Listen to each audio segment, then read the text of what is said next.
Between arenas defying social distancing rules and the government literally not feeding their children, it's been a pretty bad month for the UK. And to round off an awful October, Boris Johnson has announced a second lockdown. It's Lockdown 2, the sequel to the highly anticipated Lockdown 1. Right guys? All joking aside, of course another lockdown is the right thing to do to stop the spreading, but people just don't care now. They literally couldn't be bothered to socially distance. They don't even protect themselves. They don't even wear a mask in public. So they really just do not care about what's going on right now. And what better way to understand why people don't care about the pandemic and see it as serious than to check the old reliable social media platform of Twitter, because they are always right and they're never wrong. Boris Johnson announces a second lockdown in England until the 2nd of December, which will see closure of pubs, restaurants, non-essential shops and leisure facilities. Now I love how they put down pubs first, because that's the only one that people care about. If pubs are open, everyone's jolly, everyone's happy, they can get on with their lives. But if pubs close, everyone's world comes crashing down because they can't go for the boozer with a pint with their mates. And because this is on Twitter, I expect some well thought out, well researched opinions on the matter, and I'm sorry to say that that is completely false. You don't get anything like that on Twitter. If you go on Twitter and expect that, you're a fucking idiot. And I am instantly proven wrong when I load up the first tweet and it's this terrible poster that looks like it's been made by a 4-year-old in paint.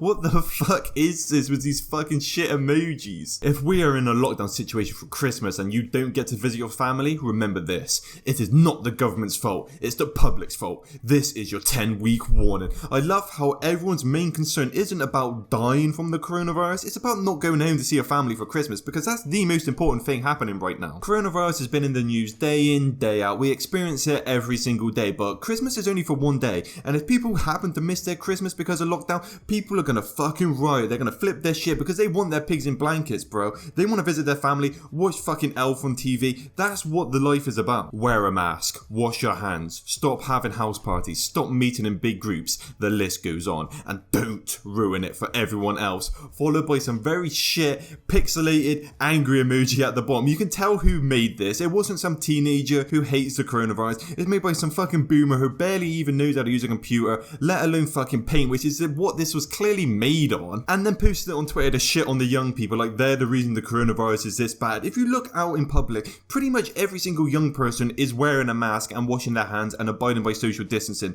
The people who aren't are the middle-aged parents and the elderly, who are most at risk, so it's their own fucking fault really if they catch it. And I kicked it off here with the worst because I can't honestly see how there could be anything as worse as some shittily made poster on paint about the coronavirus, but the next few examples and for the rest of this video it just doesn't get really any better than that. Watch the increased TikTok videos off the NHS staff laughing because they are bored just like last time, posted by someone with a Union Jack flag as their profile picture, so you can clearly tell the type of person that this is. It's almost like if you're on the front line battling a deadly disease and a deadly virus, the worst virus in the past 100 years, that you're not allowed any respite and to have any fun when you're putting your life at risk day in day out. No, that's not allowed. You need to work, put your body on the line for the country. No fun allowed, do your job. This tweet says more about you than the NHS staff, because if you have a Union Jack flag and you go on TikTok, it gives me a pretty good idea of the type of person you are, and the hint here is not a good one. Anyone know if gyms are staying open? Well, I don't know, and it's not the most pressing matter, is it? If it isn't pubs, the second on the list that people want open, other than really football stadiums, is the gyms, when you can just go and have a fucking run around the park. You can go out for your one exercise a day like last time, so there's no big deal. If you use your fucking brain, you could probably get some bricks out your fucking garden and do push-ups and at least make do with what you got. You don't need to go to some fucking gym and pay out the ass for a membership, do you? There's homemade remedies to actually do this. It's not like the only place that you can have a run or lift weights is on a treadmill or on a weight machine at a gym. You could do that in your own home, and not only that, it's cheaper and safer for you to stay at home and do it. So why don't you just do that instead of paying money to go to a gym and do it? It doesn't make sense. If anything, and you were a smart thinking individual, you would want the gyms to be closed so you could stay at home, save money, and still do gym activities. It makes more sense. Scamdemic opened the football stadiums for all fans as of today. Oh,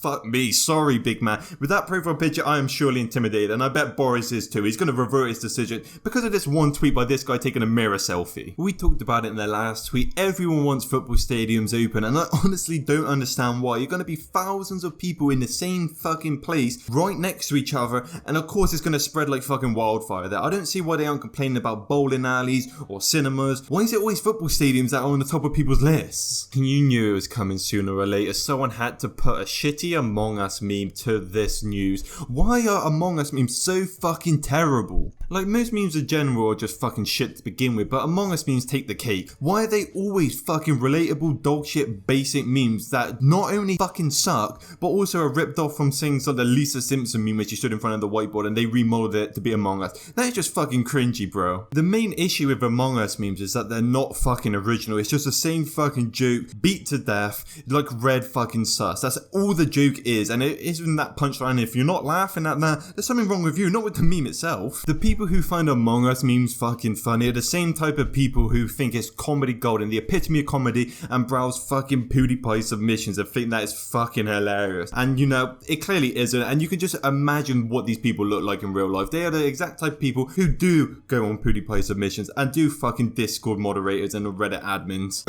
Sorry, I just had to get that off my chest. I locked down the first time for 3 months. Hardly left the house. Family doing the shopping? Well, sorry, I will be doing everything you asked me to do. You are not locking me up again. And because you were in lockdown for 3 months, I can tell that your vocabulary and your sentence construction clearly took a hit because you can't fucking construct a sentence properly. I'm sure this person with a blank profile picture rebelling against the government is clearly the worst of their worries. And there's so many people like this who feel like because they've been locked down for the first time and nothing changed, then what's the point in doing it again? But it may be a shocker for you to find out, but lockdown first time, lockdown 1, the original, did actually work. But the reason why it's gone back to how it was before lockdown and got even worse is because the government still wanted to make money and open businesses like the Eat Out to Help Out scheme. That clearly worked fucking well, didn't it? Now, we've had our daily dose of insanity on Twitter, but let's shift our attention to another social media platform where there are even more deranged people. Now, of course, it is Facebook. And what better way to gouge people's opinions than to go to the ever-reliable newspaper, The Sun? This is the last thing anybody wanted.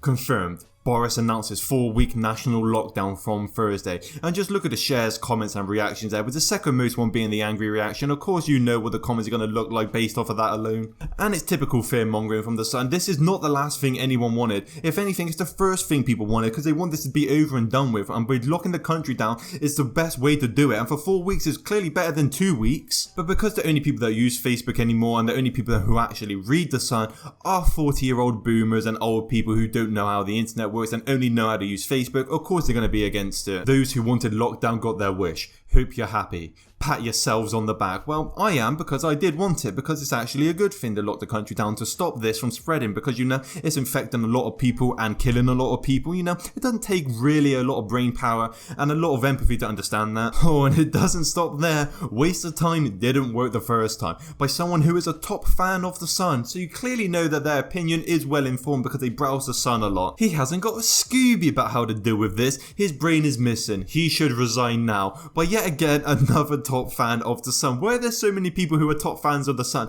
I can't think of anything worse. So Boris Johnson should resign because he put the country into a 4-week lockdown to stop the spread of coronavirus. That doesn't really make sense, saying that he should resign before doing that. What do you suggest if this isn't the right way how to do it? Keep everything open, allow people to meet and do whatever the fuck they want, because that's surely going to work. I mean, people are surely not going to get infected and die by that approach, are they? I tell you, only the people who read The Sun would think that a lockdown is a bad thing. And from our final takeaway from Facebook, I found the only comment who is actually good and is actually well informed. It's like finding a needle in a haystack, honestly. I was counting my blessings when I saw this comment on Facebook that is actually true and actually level-headed. I couldn't believe what I was seeing. It's like the second coming of Christ. Well, if div heads abided by his rules, we would not be in this position. It's people to blame, not the government. Good job, whoever this was. You actually know what you're talking about. Now, I'm not letting the government get off with a slap on the wrist here. I'm not supporting what they've done. They've clearly been the blame for a lot of this pandemic and a lot of the actions that they've taken. But a lot of the main problems have been the rules that have been put into place to stop spreading not being followed by the people who are spreading it. Face masks are mandatory on public transport and in public spaces, but people don't abide by them and don't wear them. You're not allowed to meet in groups of over 6, yet people still have sessions every single weekend. If people actually abided by the lockdown rules, I'll be out having a laugh with my mates right now instead of sat inside wasting my life away with video games and making YouTube videos. No, we all know that's a lie. So yeah, that's my take on the situation. If anything you learned from this video is to not follow what you see on Twitter and especially on Facebook. If you want to read a reliable news source nowadays, if there even still is one, then go read The Guardian or something, I don't know. But if you get the news from Facebook, remember to dislike the video and comment down below why you did so. But if you enjoyed the video, remember to like the video and subscribe if you want to see videos similar to this one. I'll see you next time.